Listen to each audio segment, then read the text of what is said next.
Well, this is for children everywhere, those who are most affected by war, but especially now for the children of Ukraine. Once upon a time, in the land of Hushabye, around about those wondrous days of yore, they came across a sort of box, bound up with chains and locked with locks, and labeled, "Kindly, please don't touch, it's war."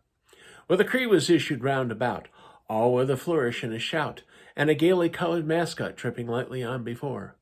"Please don't break into this box or break the chains or pick the locks, and please don't ever play about with war."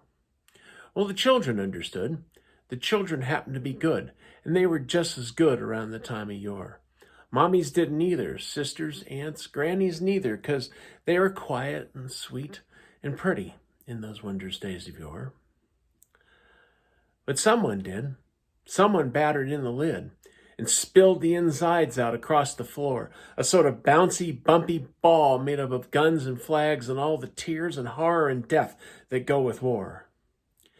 And it bounced right out and went bashing all about and bumping into everything in store. And what was sad and most unfair was that it really didn't seem to care much who it bumped, or why, or what, or for.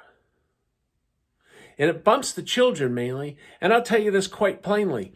It bumps them every day and more, and leaves them dead and burned and dying. Thousands of them sick and crying.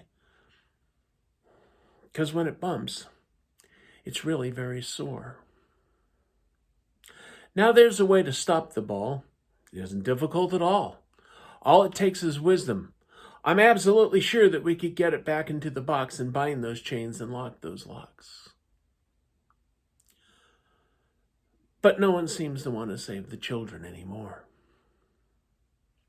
Well, that's the way it all appears, because it's been bouncing around for years and years, in spite of all the wisdom whizzed since those wondrous days of yore.